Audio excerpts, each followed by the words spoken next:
Hello and welcome to another episode of Video Game Logic. Today's episode was recorded on September the 27th, 2022.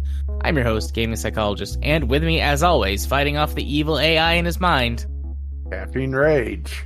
On today's show, we will be discussing our September Game Club, which was Bulletstorm Full Clip Edition. We'll be revealing our next Game Club for Spoopy Month. Twitch creator chief exits with controversy over streamer pay swirling. AimJunkies Countersues Bungie for hacking and DMCA violations. And the Grand Theft Auto 6 hacker suspect is held in a youth detention center. Timestamps will be in the show notes following their respective topics. Hello, Rach. Hello. What's shaking, Bacon? Well, people during the shocking skill kill. True. Very true. I'm trying to think of something to say, but honestly, like, you starting with that makes me want to just be like, yeah, Game Club. We did a Game Club that was interesting. Mm-hmm. Let's just do that. Yeah. Just dive right in. Let's just dive right in. So, Game Club, I think it's my turn this month. Game Club for anyone, right? Yeah, who gives a shit, right? Game Club for anyone who is perhaps new to the show. We're sorry. Is a time when Rage and I set aside specifically to play the same game and then talk about it. Over the years of us doing the show, we find ourselves more and more often having the same game to discuss. But still, Game Club is a way to also ensure that we can guarantee some community involvement as well. Although we didn't get any this month. I'm we just telling going you, to have to go back to the Hunter, right? The Hunter. Well, I mean, there's new DLC that just dropped, which we both bought and you've already played. Like, if something beats the Hunter this year for our Game Club Game of the Year, I'm gonna be surprised. Mm-hmm. We're running out of time for something to beat it, so maybe the Spoopy game can provide something unique enough to beat it, but we'll get there in a bit. But that's not quite yet. No.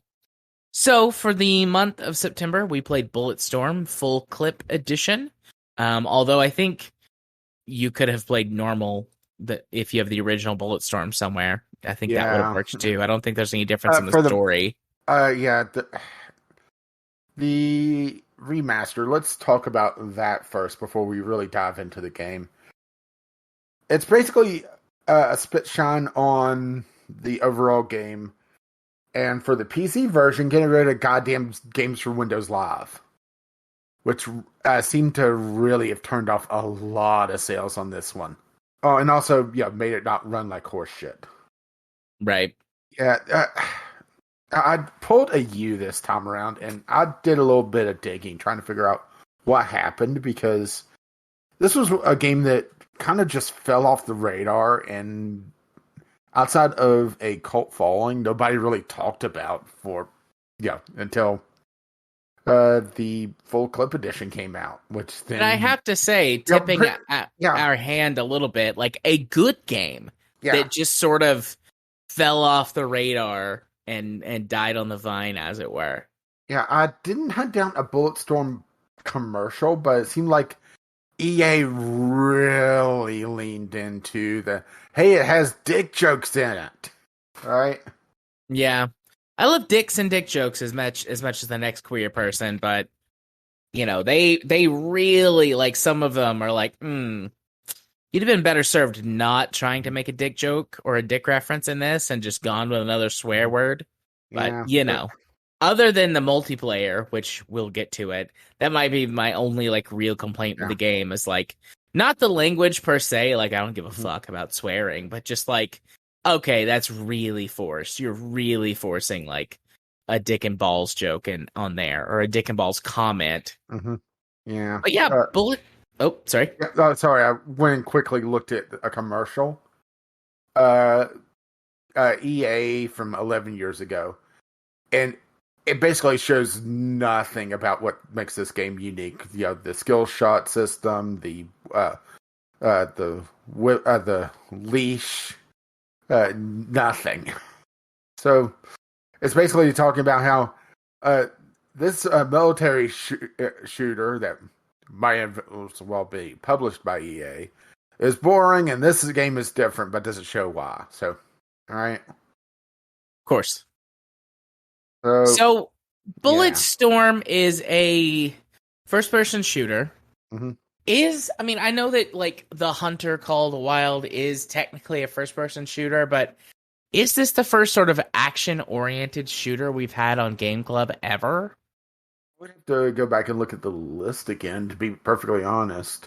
Let's see. Because we played Skyrim, which mm-hmm. is mostly, I mean, I know you can play Skyrim in third person, but mostly a first-person action-oriented game. I would disagree on action in Skyrim. The age-old debate.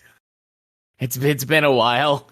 Oh, I mean, if I wanted boredom simulator, well, there you go. there it is. Let's see. Find them. We'll turn the tables. Red Dead Redemption 2.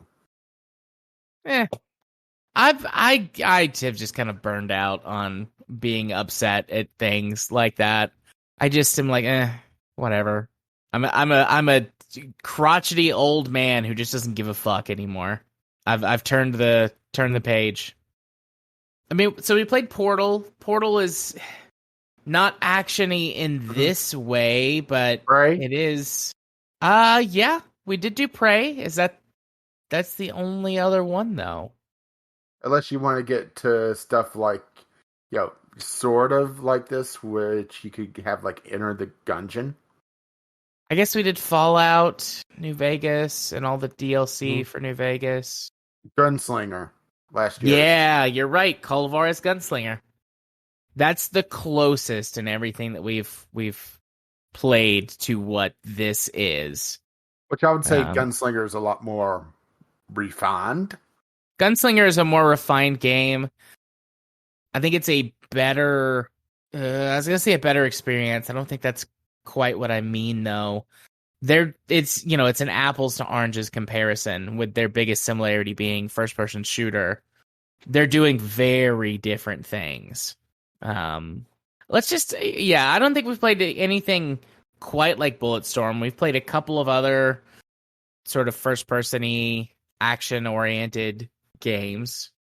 Well, I think Gunslinger is actually a fair comparison because they both are tied to a skill system, even though in Gunslinger it is more just a high score than Bulletstorm, where if you kind of fall behind on that skill point, you're going to be hurting. You have to play the system as they intended. But yeah, so Bulletstorm is a game that originally released in February of 2011, and it got its remaster, full clip edition, in 2017, which, as you said, on PC removed. It updated the visuals and a few other things. Lighting effects, that sort of thing. Yeah, and then added a little bit to the echoes, but that was mostly bringing in DLC, which the echoes is basically everything's tied to the single player campaign. So you have the echoes, which is essentially slices of the single player campaign where you have to get a certain amount of skill points, which we'll get into the skill point system in a bit, to progression, unlock the next one, and so on. Basically, a skill, high score trophy thing. And then there's the multiplayer, which is also still segments of the single player maps. So yeah, but Bulletstorm is what I'll call an irreverent romp through a lot of interesting gameplay mechanics that we've seen other games develop farther, or perhaps was pointing to a change in the industry that was going to be happening in the next couple of years around named Doom. Yeah, but around the first-person shooters genre that Bulletstorm was maybe early to the party on. Bulletstorm is extremely irreverent, but in a way that I think is, for the most part, lands well. Got a ton of, dick and fart jokes and potty humor. Yeah, and a couple of homoerotic elevator rides. Absolutely. quite a few jokes around innuendo, but at the same time, I don't feel like that it goes too far Mhm. in directly in that irreverence, except for once. It's got a couple of times where it throws out racial slurs. Yeah, but that's mostly from the big bad being big bad and showing why you should hate him, right? Yeah, which on the one hand I understand, but on the other hand, it's like okay. I mean, he's a racist asshole, a Mhm. lying racist asshole. So, but the game is also full of blood and guts and gore, and it does gore in a way that's funny, Mhm. which is pretty hard to pull off. You know, doing gore, hardcore gore in video games can either come across as like incredibly fakey, or like it's like, oh, you tried, but that's not really gross at all. And because this leans into the humorous side of it, it can do some interesting things with its gore. The single player, it is a primarily single player focused game. I don't remember the original release even having multiplayer. It may have. Full Clip It Edition has did. got I went back and looked at some reviews. okay. And yeah, they pretty much said what we commented off podcast about it.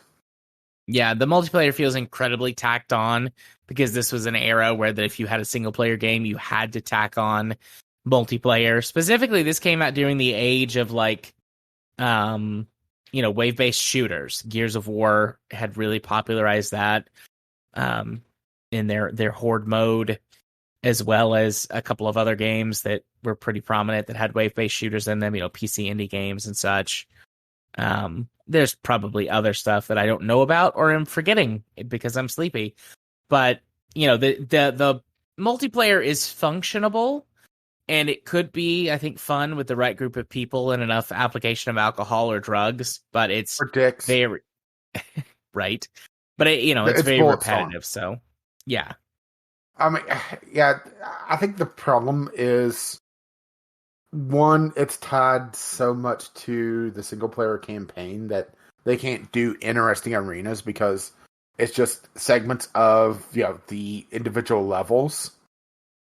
So you're tied to these areas that are built for a single person to be running around and shoving their boot up someone's crotch, right? Yeah. And two, there's not enough enemy variety because you'll have two gangs that's fighting that you fight and then fight each other, but they're essentially the same thing. And you have a few elite units, and that's it outside of bosses, which didn't really seem to show up all that much. I mean, maybe if you continue on in the in it, but you're doing the same thing for what 15, 20 minutes and only still singing essentially the same enemies, but they're just to make it harder, they're throwing more enemies, but or was it the same amount of enemies in the skill score was getting higher to hit? It was the same amount of enemies, and the skill score target kept getting higher and higher. It was 30 enemies every wave, and that might change based on how many people there are in the game. I'm not sure. I didn't look that up, but we had 30 enemies every wave, and the amount of skill score you needed went up every wave. And then every so often there'd be an enemy that had a skill score challenge that half the time we didn't even know what the hell the challenge, how to do it. Yeah. It would just say, okay, do like the skeet shooting challenge. And then if you hit, the text or the help, it'll pop up, show how to do it, or give you a hint. But the thing is, this is also a horde shooter. Do you really want to sit still and read something about this, right? Yeah, probably not. I didn't. It feels like this, and I should say it feels like this because it is. It's a middle road between, like you said, the old school Space Marine, Gears of War, clunky chest high walls, hide regenerating health shooter, and what came out a few years later, Doom, and now we're seeing stuff like Metal Hellsinger and others following along, where it's very fast paced, but if you sit still to regenerate health, you die. You have to perform some sort of thing to regenerate health. I mean, how even Space Marine had like glory kills to be able to regenerate health without sitting around waiting for health to regenerate. And the fact that Bulletstorm didn't have that, it feels like it kind of missed the mark on what it was trying to do on being fast paced and frantic, but also, well, I'm going to sit behind this wall and suck my thumb until the raspberry jam goes away. Right? It's just this weird in between of styles of first person shooter that sometimes in the more frantic fights didn't really gel, especially once you got later on in the campaign, where the difficulty starts to spike up as they introduce more and more elite squads and start throwing. Okay, well, now we're going to throw. There was this one room early on in the last act of the game that it was like 3 or 4 boss level enemies in this very tiny room with a bunch of explosions, and I kept dying there because the only way to regenerate health is to hide and for what is it, like 5-10 seconds and not get hit once you hit like a critical area. And 2, and I'm not sure if you noticed this on your playthrough, but everything felt so sticky. There was like all this little geometry that you would stick on. If you had to jump over something, you had to run up to it, stop, and then jump over it. And I did have problems clambering over stuff. I didn't feel the first thing though. It didn't feel sticky to me. Everything felt like it was, covered in like honey. Where if you brushed up or something the wrong way, you just get stuck to it for a moment.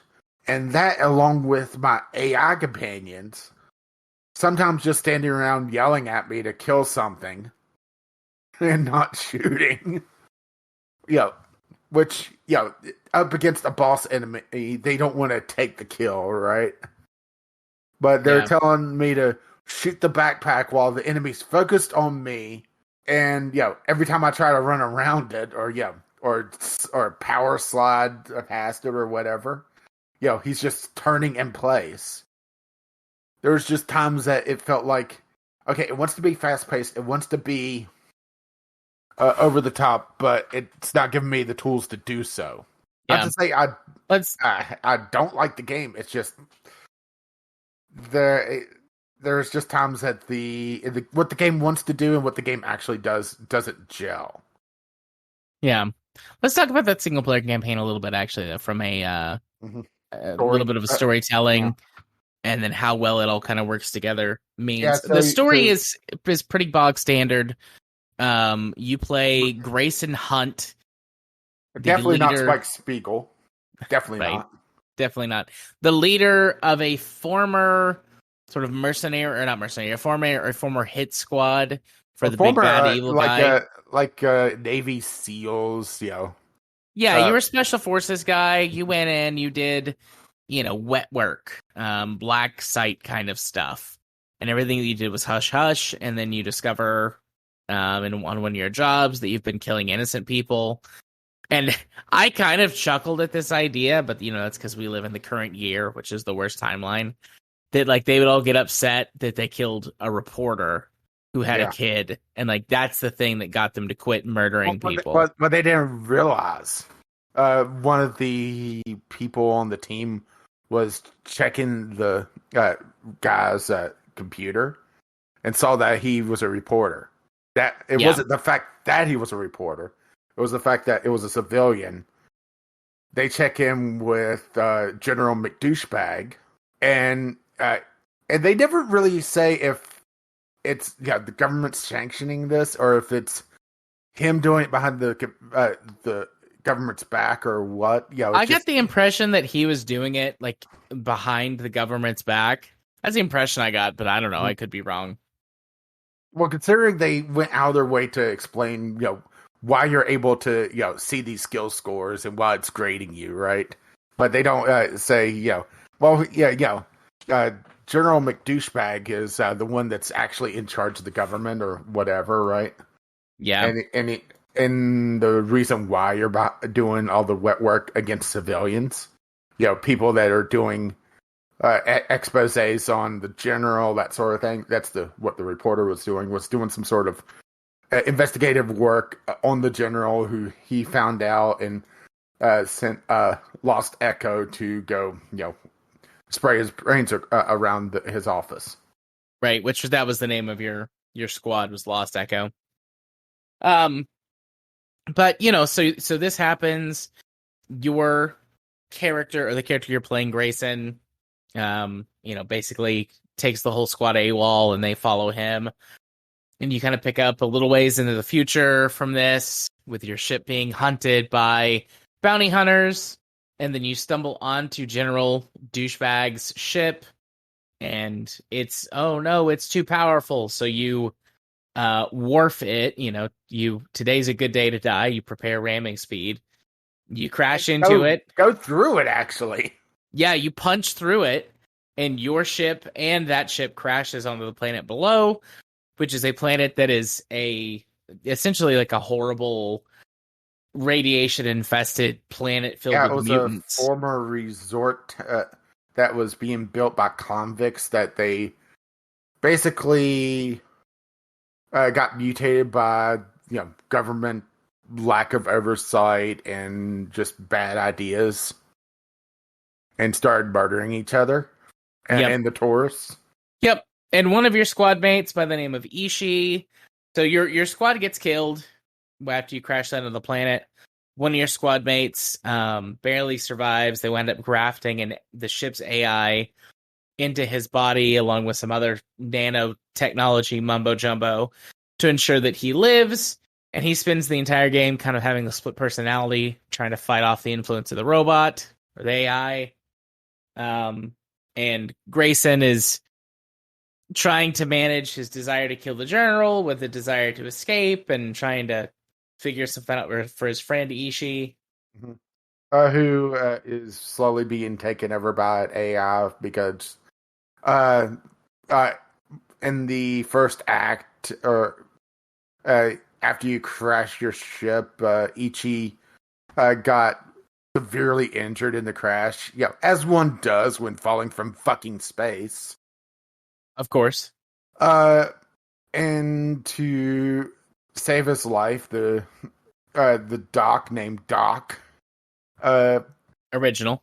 Yeah. A lot of originality in this. Decides to enhance his bionics, which with random shit essentially, and shoves a bunch of robotics in them, but the entire thing goes back, goes up in literal flames whenever the mutated bandits break in during the procedure. So, all right. Yeah. And then from there, it's, you're trying to escape the planet, and you run into some other characters, specifically, excuse me, the daughter of the journalist you killed. You find that out later. You don't find that right away. I mean, looking back, it's like, duh. I didn't. Yeah. I was a little preoccupied during that firefight, and I didn't think, oh, daughter, duh. Right? Yeah. But it's not exactly. It's not high class writing, but it's not terrible either. Yeah, it's a serviceable story to do the most important thing, which is to get you from set piece fight to set piece fight. That's what this game is about, is spectacle. Both from the crazy shit that you end up doing, like fighting a giant excavator type machine while you're on a train. I mean, you're not, I say fighting it, you're, engaging with the environment, blowing up fuel tanks or shooting down helicopters and whatever to direct the path of this giant digging roller thing. That's a spectacle fight. There's others in the game, and like that's what the story does, is it gets you from crazy fight to crazier fight. And it works really well. And some really over the top fights as well, which Uh, I think that was kind of the crowning jewel on just the entire journey was, how over the top it could be, but still not feel overly ridiculous. Like the long sequence on the train with the giant wheel, Yeah. So I think the gunplay in the game is good. It's fast paced. It's not as fast as modern Doom. It's not as fast paced as modern Doom, but I think it's faster paced than any other shooter I've played that's in the contemporary range for this game. I still put Gunslinger around that range of speed wise. Yeah. And also just how over the top on the number of enemies you face at a time. Although Bulletstorm does have it on, suicidal enemies, because there's quite a few that will just, run right at you and trying to blow you up. Yeah. So there is that. My only real complaint about gunplay is that I really ended up just relying on your default, boring ass Marine assault rifle and the shotgun, and then kind of went on my third gun. You only get 3 on this one, which, right. Although once you beat the main story, then you get the option to carry all the guns at once. Yeah. All right. And then if you get all the skill shots, you unlock unlimited ammo. Although I do question, outside of just goofing around, this doesn't really feel like a game that I feel the need to replay. No, but that's not in a close time frame. I mean, this is the second time I've played it, but last time was years and years ago. But that's also just me, I guess. But it felt like some of the more interesting weapons never really had a chance to shine. Like, I love the sniper rifle where you could, after you shoot it, scoped in, locked on an enemy, you could steer the bullet in flight. Yeah. Which definitely makes up for some of the inaccuracies of console shooting. But the thing is that the environments are so closed that most of the time it feels like, it's too claustrophobic to use the sniper rifle.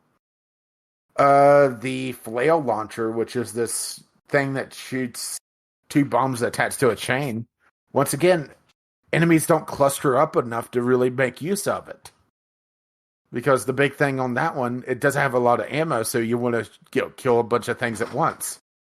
And the charge shots on a lot of them have the same problem where there are a lot of AoE effects, but things are either too spread out, or you never really have the opportunity to make use of them. Like the snipers it launches an explosive bullet, so once it makes contact with something, you can hit the button, the fire button again to explode the bullet. Yep. But whenever you're dealing with snipers, they're usually really spread out, so that makes not a lot of sense. And it can't do explode the bullet in midair, as far as I can tell. And I don't think so. And if you miss your target, it only goes for a few feet. Then the bullet just vanishes. So you can't lock onto something close and then try to shoot something far away, because it doesn't work like that. Right. And it wants to lock onto the closest thing to your reticle. So the bouncing ball of death, you unlock it very late, and once you unlock it, there's a lot of really tight rooms. That's just I think the idea of it was that you're supposed to launch it and then kick it, but I just never could get the place for it to work. So that was a waste of my skill points.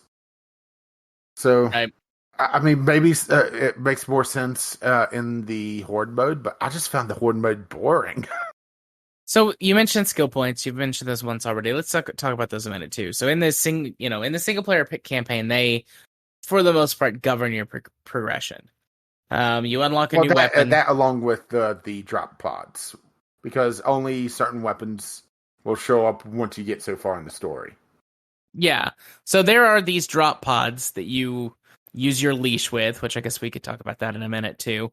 But you gather skill points from doing the skill kills. And the skill kills are a combination of utilizing your environmental effects along with different weapons to get different things. So, for example, one of the easiest ones is Vertigo, which is just kicking someone to their death. So you're on top of a large structure, which happens multiple times. Essentially out of bounds, because it could happen. It happens even if there's like a structure below them. But they're no longer inbounds in the level. Right. Another pretty simple, repetitive one is like Pincushion, where you kick somebody into a bunch of sharp objects that eviscerates them, like these little like cactus barb things that sometimes grow on walls, or some kind of thorny type things, rebar sticking out of walls, stuff like that.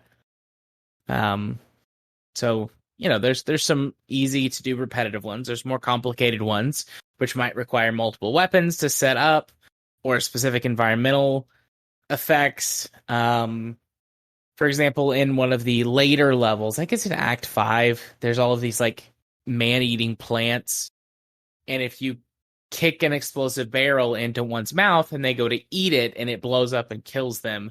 I forget what the skill thing was for that, but it gives you like extra skill points, because it's like, so the first time you do one, you get double points for it anyways. But then afterwards, some of them are worth more than others. And then there's the boss tied ones. They're usually tied to killing the boss. That gives you a good chunk of skill points. Yeah. What was it? Mincemeat for the big guy with the helicopter? Or something like that. Where when you kick those guys into the rotor blades and it tears them up. Yep. Mm-hmm. There was one for the giant mutated man-eater, which I'm blanking on the name of it now. But there are also, the name's the achievement for killing the boss. So, but it's basically as a way to replenish after a difficult fight. And you spend the skill points as a currency to restock ammo, to get charge shots, to upgrade the amount of charge shots you have. Charge shots are weapon secondary fire. Yeah, essentially. Every gun has one. They all tend to be much more powerful than basic fire. And usually some sort of AoE attack. Yeah. Either shooting off an explosion, if it's an explosive, causing more explosions. I think the sole exception to that rule is actually the flail, which it launches like this superheated flail that just chops through everything. I mean, still an AoE, but it's not an explosion. Right. The skill up system or the unlock system is serviceable, and once you discover a weapon through the single player campaign, and I'm assuming that even if you skip it, you would unlock it in the next drop pod anyway, which you access with your leash. You pay so many skill points to unlock the ability to one, put it on your weapon wheel as either your left or right. It's all right. A weapon for free, or that's the other option, was to request the weapon if you're not using it. That I was blanking on. Yeah. And it's serviceable, but it felt like the one thing that multiplayer did right was it had a more in-depth progression system for using your skill points. Yeah, that did do like added damage or give you more health or more damage resistance. Or run things that speed. Would make sense. Yeah, things that would make sense for there to be in a single player. Mm-hmm. Yeah. I mean, like I said, it's serviceable. And the big skill point dump at the end of the boss fight really is there to or not fully replenish, but help you get back on your feet after using a lot of stuff on a boss. And it doesn't feel like it's punishing you for spending all your charge shots on a difficult encounter, which is nice. Yeah. So trying to think. The leash, unless you mentioned it and I missed it. We didn't really discuss the leash. The leash was really the other unique thing outside of the idea of skill kills, where think of it as a giant electric or electronic, I guess I should say, cyberpunk-esque bullwhip, where you could, for most enemies, bosses are an exception, and also some of the faster quote unquote enemies, where you could leash out, grab them, bring them in, and then kick them. And whenever you leash them in, they kind of do like a slow motion float once they get close to you, to make it easy to do like a headshot or do a particular skill kill. Or you could leash environmental stuff, like you mentioned the man-eating plants. You could leash them and do a quick time event to kill them without having to expend, environmental stuff. You could leash like an explosive barrel and then kick it off to the enemy to explode in the air, or explode on them. And I did find the leash actually really enjoyable to use for the most part. There was times that it would feel like it just wouldn't lock on to what I wanted it to, but that just might be me. And it would like, okay, well, I want to leash that guy next to the guy that I can't leash because he's too fast, somehow, right? And it would just keep locking onto the too fast guy. Right. So, and you could also leash weapons. That was the other thing, is that you could leash a weapon to you to get a little bit of ammo, which is the other way to replenish ammo. Yeah. I think I don't think I have anything else to say about it. Like, I mean, it's some generalities, but like the leash, the skill system, the campaign, like it's all pretty straightforward. It all works. It's all competently made. It's one of those games that, looking back at it, it feels like it should have been if not a major franchise, had a couple games, because it does end on a sequel bait. And the fact that it had a post-Christmas release, it released the same day as Killzone 3. It was plagued with games for Windows Live. EA blamed Pirates because it didn't reach its unrealistic sales target, because they were expecting it to sell like Gears of War did, right? As a unique first game, right? Yeah. The game is very solid. Like, it's in solid, like, B+, A- territory for me. It's a really good first entry. And the thing is that it is more focused on single player. Even though the game does feel a little bipolar at times, going between, a giant stompy robot, and then talking about how guilty he feels for, getting his crew killed, right? Yeah. So there is, for a serviceable, somewhat small story, to be perfectly honest. It's competent. It does the job. And I'm disappointed that it didn't really take off. And it might just be the fact that, EA dropped the ball, because that's who published it. Yeah. And at the end of the day, whenever there's poor sales for a game that, as far as we could tell at least, was pretty competent, pretty well reviewed, that typically falls at the feet of the publisher. And, well, I mean, they fucked it up. Yeah. They fucked it up. They had a bad release window. I mean, February? Really? I mean, that's not a great time for releases, is it?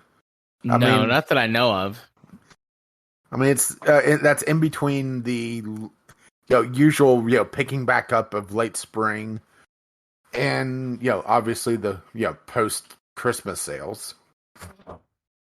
Yeah, and also it's everything I've heard that the PC port was just terrible of the original game. I should say they fixed that in the remaster, thankfully. Well, that's good.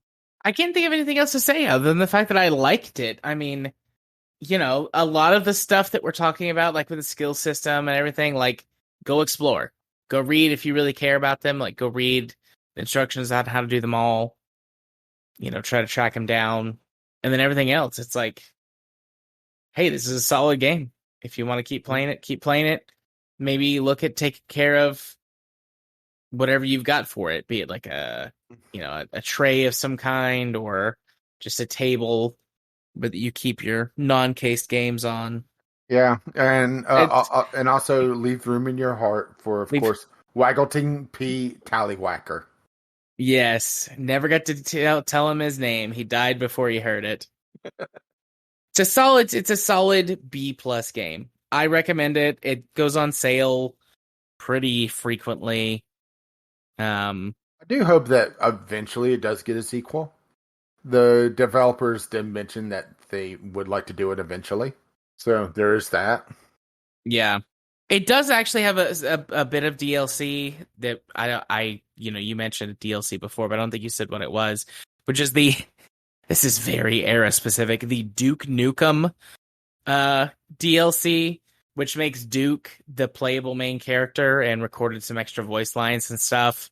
But the game still treats you as Duke as if you're still playing the normal main character, Grayson.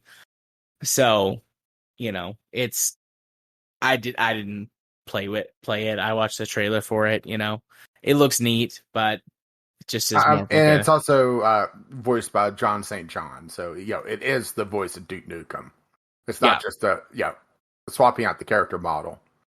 Okay, it is swapping out the character model as well, but the character model, it just doesn't feel like it fits.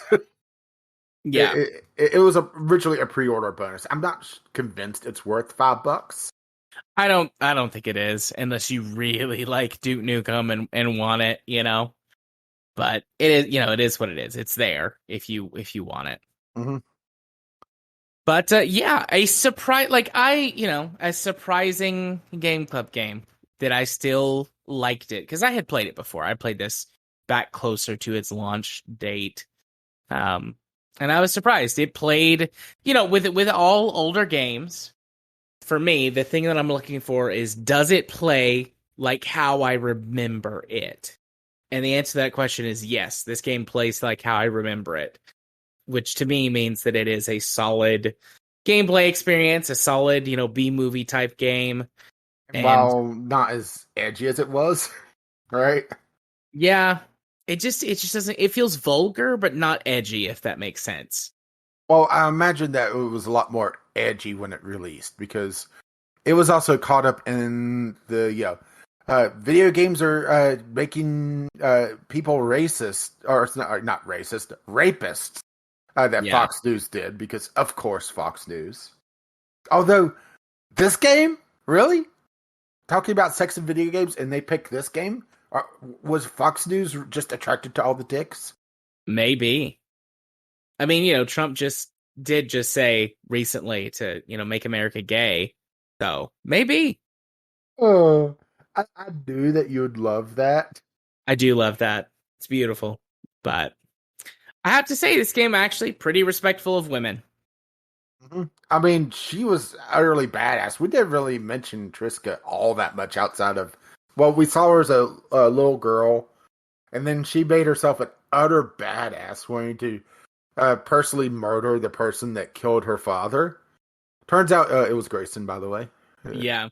But she forgives him because she realizes that he didn't know, and he was being used like she was being used. And her squad, Final Echo, which was who you eventually fight because, of course, right? Was also being used because General Douchebag, Serrano, but General Douchebag was using them to essentially usurp power or whatever the hell he was doing. Yeah. But she's a badass character. The game has multiple opportunities to be vulgar at her expense, and it doesn't take any of them. It never gives you an sort of an upskirt type of deal. It doesn't do any fan service. That does like a decent ass shot of her. But She's in the middle of beating a couple of people to death with her bare hands. Yeah, after they've captured her, they call them creeps in the game. After they've captured her, and you and Ishii show up, and you're like, "We're gonna save you," and you come through the door, and she's just fucking. She's killed one of them, and she's beating the other one to death. That's like the entire time. Yeah, and there's one point where there's like a little thing that you have to figure out how to advance, and she's like, "A monkey could figure it out. If you get it in 15 seconds, I'll give you a wish." And it's like, oh shit, here we go. Here's the thing. But it doesn't do anything with it. Like if you do get it within the 15-second time limit before she tells you what to do, she's like, well, you get your wish. What do you want? What do you want your wish to be? And instead of being like, oh, I'll spend a night with you, or to see you naked, or any of the millions of things they could have said, they used it as like a little story development moment for Grayson, where he's like, just be nice, forgive Ishii, be nice to him. He's had a hard time. And then the implication there's like, he's had a hard time at my expense, be nice to him. And it's like, aw. So I felt like they treated her character with respect throughout, and women in general, I think.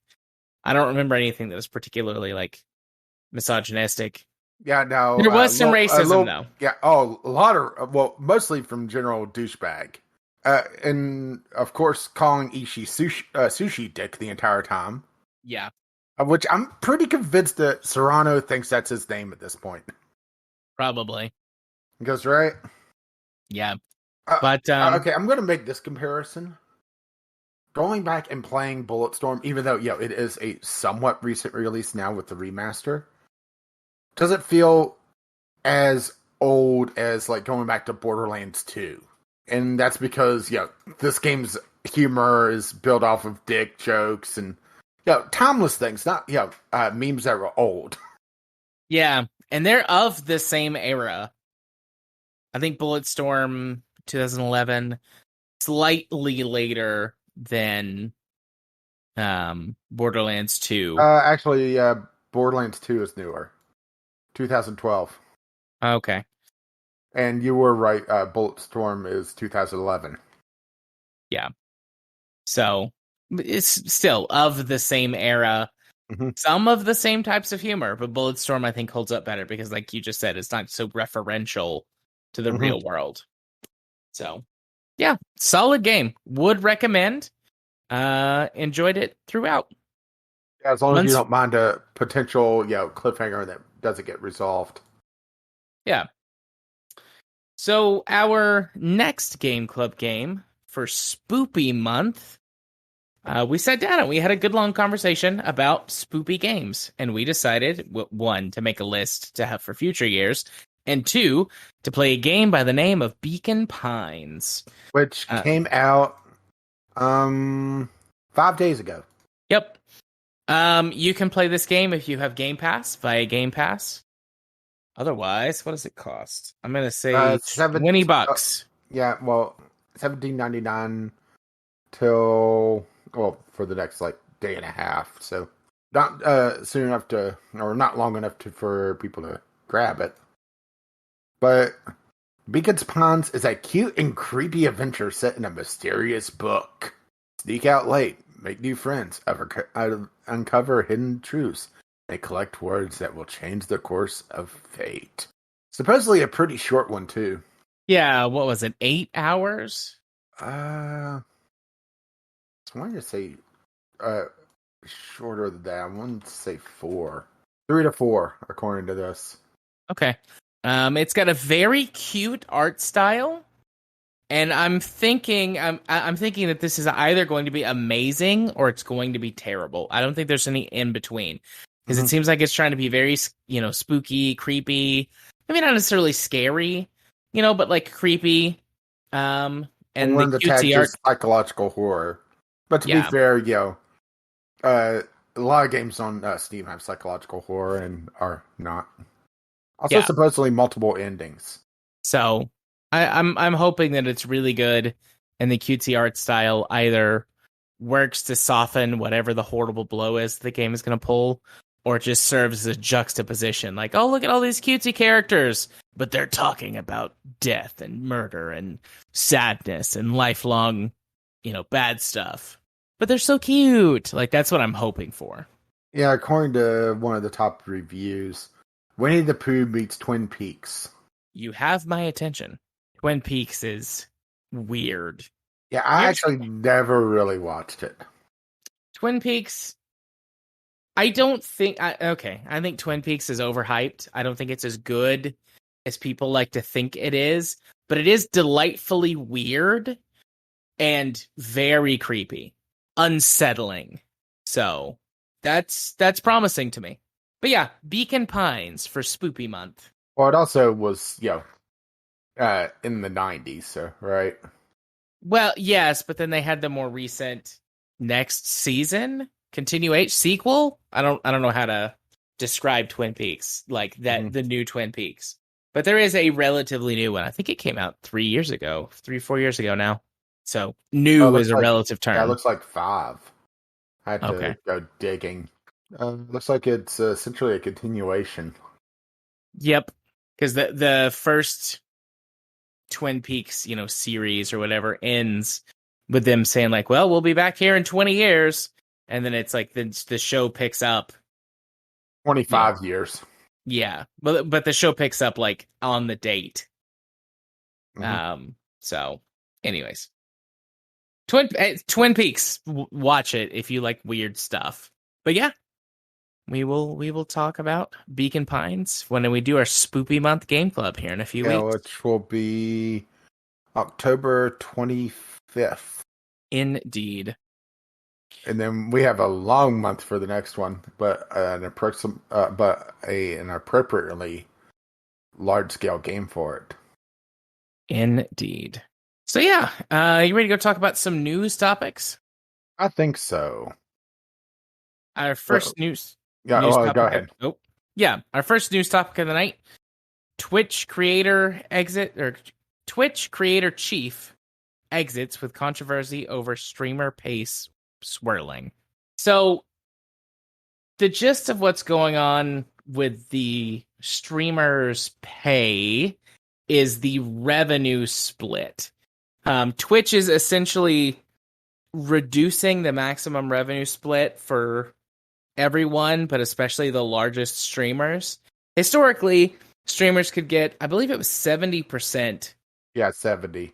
A 70% split of all revenue that they earned on Twitch, period. If you're big enough, at least that we know about. I'm 100% convinced there are backroom contracts and deals that have given people more that we don't know anything about, and we never will. Especially some of the top ones, right? Yeah, but the stated maximum was 70%. And in order to increase Twitch's own revenue, because Amazon owns them and wants to make money with them, more money, all the money, the maximum revenue split is just 50% across the board. If you do hit a certain level, I think it's your first 100,000. Yeah, the first you're entitled to 70%. Is the 70-30, and then it drops down to the 50-50, which 100,000 sounds like a lot, but some of these top streamers are making millions. Yeah, I know. I'm assuming that you remember Rage, but also, the listeners, if you remember, when was it? 6 months ago? Maybe a year? There was that huge data breach with Twitch, and it was the 2019 figures or something like that for the top earners on Twitch. Yeah, what was it, like the top 20 or 30 were all doing over $1 million? Yeah, with some of them doing in the tens of millions. Like Critical Role was making 24 or 25 million. They were the top. They were making 24 or 25 million dollars off of just the Twitch ad revenue streams, not any of their other deals or merch or anything like that. It was just the ad revenue split was somewhere between 23 and 25 million. To grab that because right. I continue because I'm just looking it up. Yeah, Critical Role, just shy of 10 million.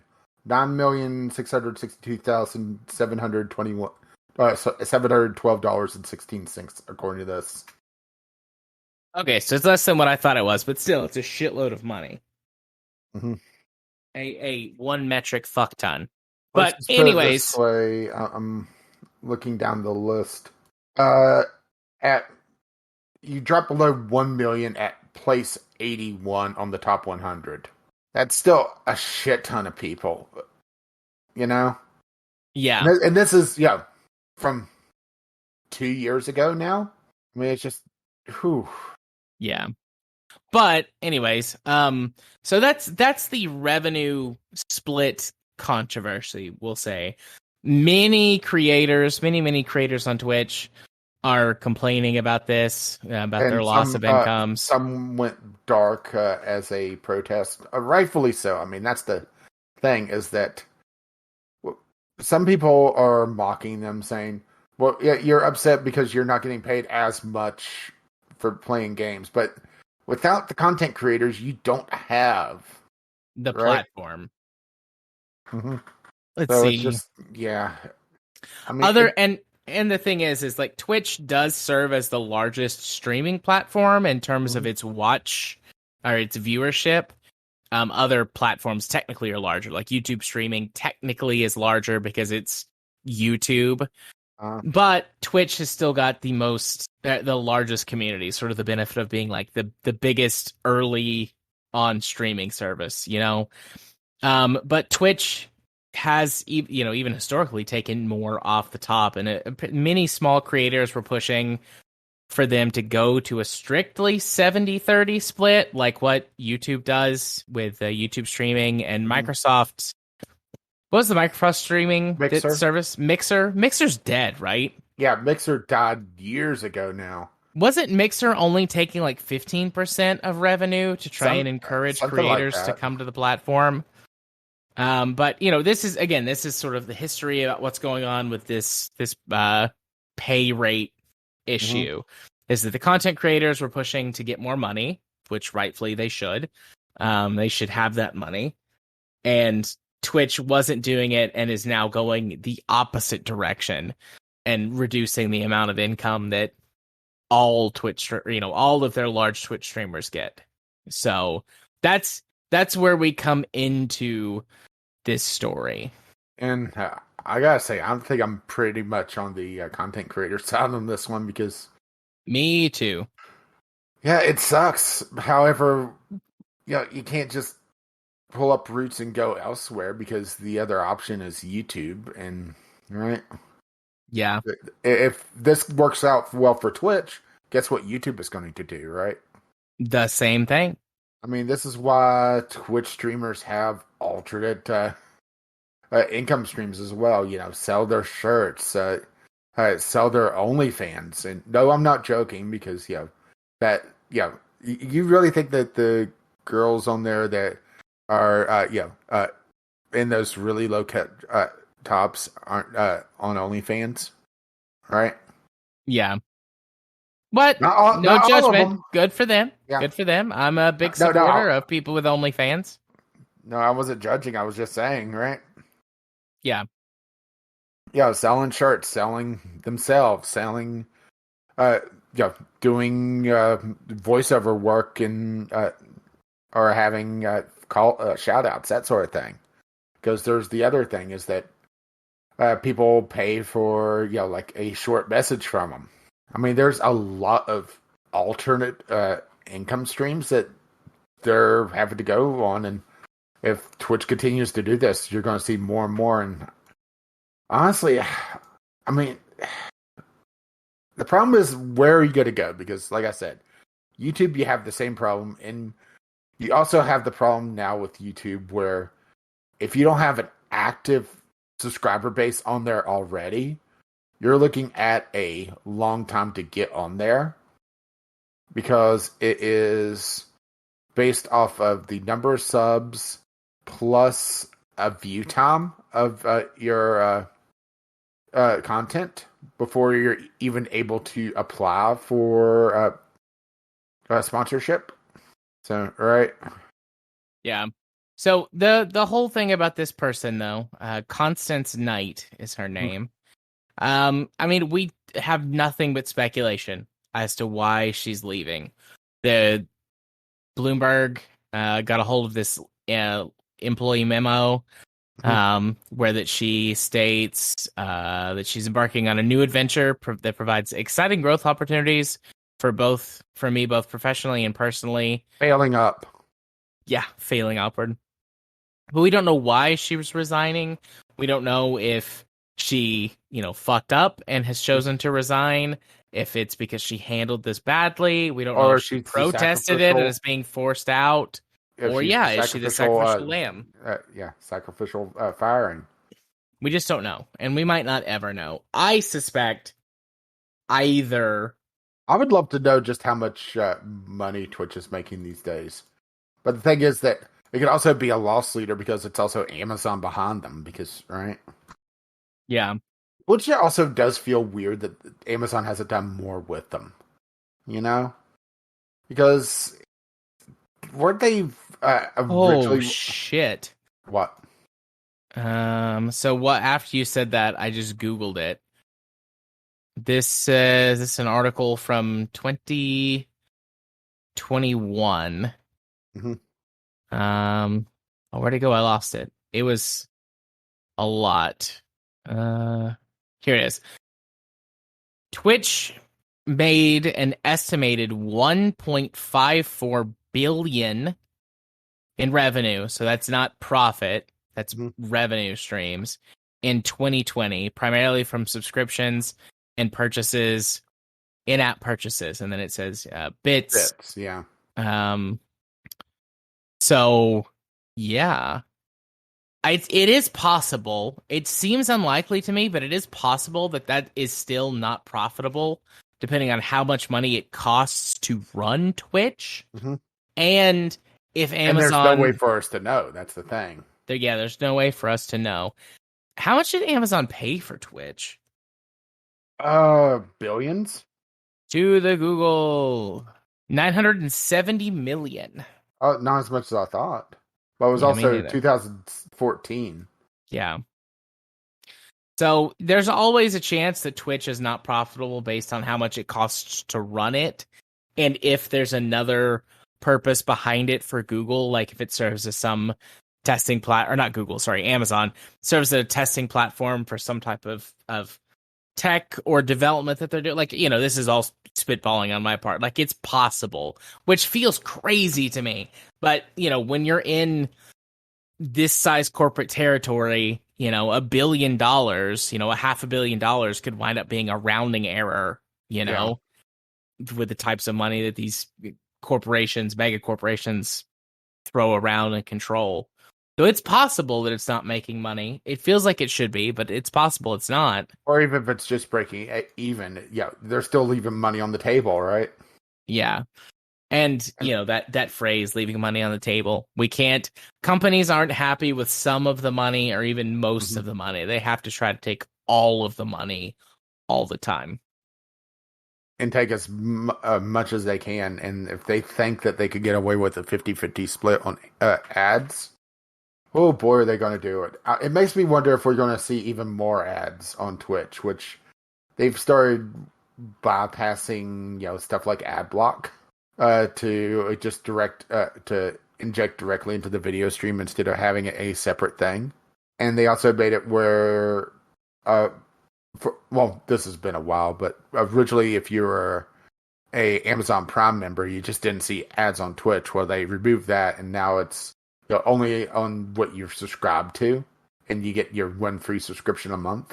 So, you get to see the that one Alienware ad for the 20th time if you're, just having it running in the background, right? Yep. So, I don't know. I was going to say, I'm surprised Amazon hasn't done more with them, because one of the big things that they were pushing was Twitch integration to Luna. And Luna has just been kind of just sitting there. I've tried it a couple times on the free rotation of games. And it's just, it works mostly, but right? Yeah. I like you said a minute ago, I side with the creators and all of this. Mhm. I hope they all come out on top somehow, or at least okay. I don't know. I mean, the only way I could see it working is a good number of the high-end streamers just going dark for days. But then you're just threatening to just lose your viewer base because, well, to borrow Jim Stephanie Sterling, the fan base is infuriating. And they'll get pissy about them not streaming on their schedule because they're protesting, right? Yep. Yeah. I wish all the creators all the best. Solidarity with my non-corporate people. I don't know if I have anything else to say. So are you ready to move on to the next news topic? I think so, because there's really not a lot more to say on that one. So, AimJunkies countersues Bungie for hacking and DMCA violations. So, I'm going to do my best. This one is really confusing. Yeah, this was your homework. The first one was from his Cubeness, and this one's the last one was from his Cubeness. This one's from Jim. So, Yeah. right. So Bungie sued AimJunkies, this company that sells some kind of cheat program or software or something for Destiny. Destiny 2 specifically. And they sell the loot cave. Yeah, they said they sell the loot cave. So Bungie is suing them, has been suing them, and this court case has been going on for a year, a couple of years now, somewhere in that range. And in essence, the easiest way I can explain this is AimJunkies said in court, "I'm rubber and you are glue. Whatever you say bounces off of me and sticks to you."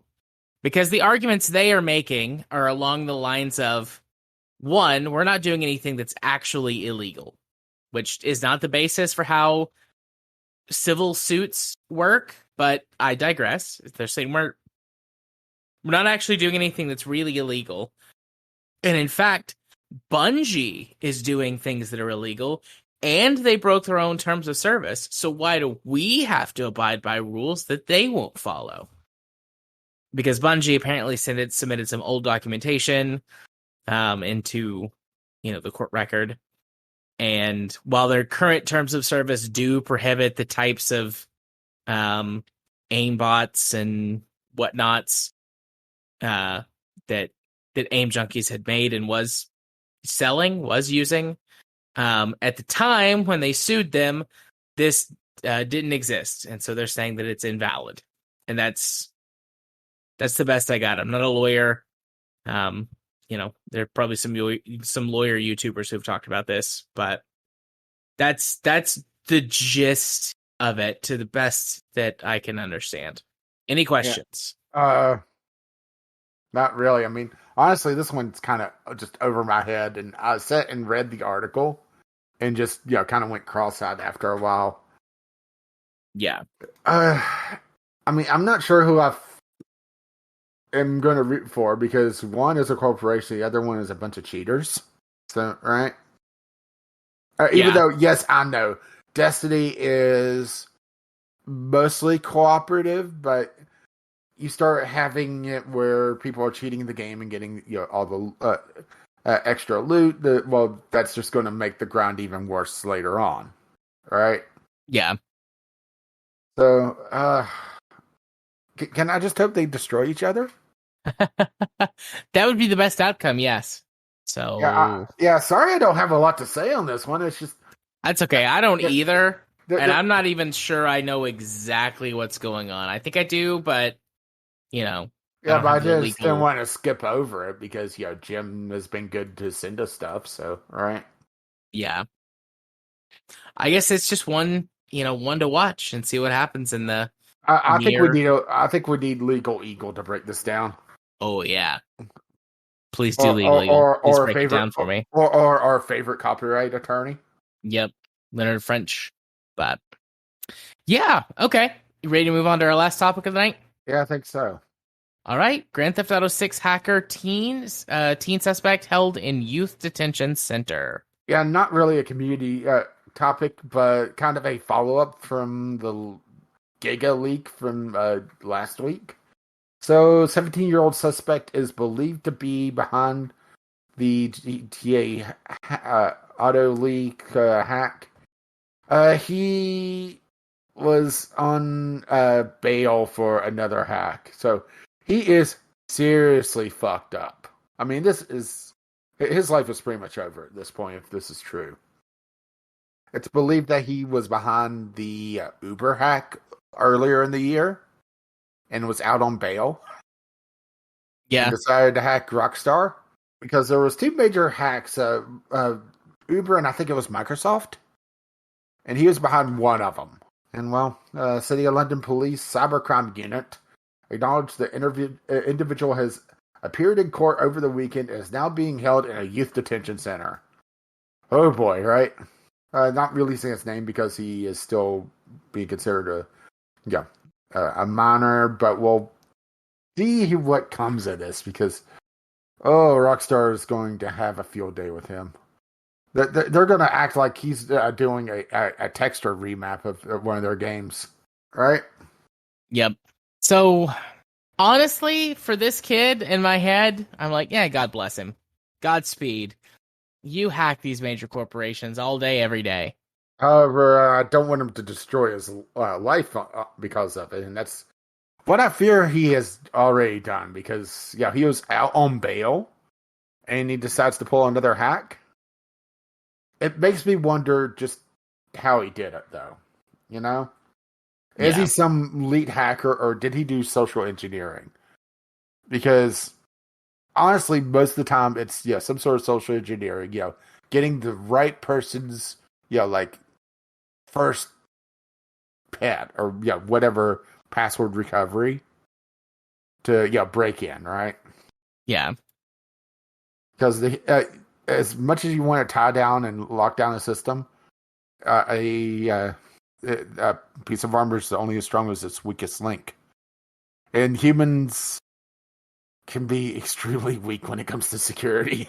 So it'll be interesting to see some more information down the line, especially when this goes to trial, because it's going to go to trial. The question is, who's going to fuck him over first, Uber or Rockstar, right? Definitely Rockstar. Let's be real. Rockstar don't fuck around. It don't play. Yeah. And poor kid, from the sounds of everything, him blackmailing Rockstar, it does not look good. Yeah. Although, respect the game, but at the same time, right? I'm looking for anything else in this article that I might add, but I mean, I don't think so, because it's... this is mostly a follow-up on everything from last week. Yeah, and I suspect there will be another follow-up in a week. And he admits to breaching his bail conditions. But pleads not guilty to computer misuse. Still going through. Yeah, I don't think I have anything else to add. I mean, this one I guess was more your homework, and I think you succinctly covered that update. I mean, this was more just follow up on everything from last week because, right? Yep. So, where can people, if they want to give us stuff to put in the show, where can they do that? Well, you can do so at vglpodcast@gmail.com. You can tweet to us, VGL Podcast, or you can drop by the Discord if you wish, which a link to that is over at vglpodcast.podbean.com. So, do we want to hit a quick doobly-doo or call it a night? I am standing up so that I don't fall asleep in my chair. Oh, so doobly-doo. Okay, got it. Oh, my kid is on fall break next week. Fingers crossed nothing goes bad on Tuesday, and then I won't be really tired when I get to the show recording. Yeah, well, look at it this way. Assuming that we do good next week, hopefully I'll be coherent come the 11th, because it'll be post AnimeCon for me. Right. So either take a break that week or get to hear about the con. Yeah, although I will have to have you take care of the show on the 4th or the 4th's recording. So I do apologize. He is a fuck up, but he will get the show notes done. They won't be pretty. The show will be up on time, and the show notes will be there. They won't be great, but they'll be there. This is my promise to you. If elected, you will have show notes. They will be on time. And they will be gay. They will be queer as fuck. Queerer, even. Just like a certain elevator ride.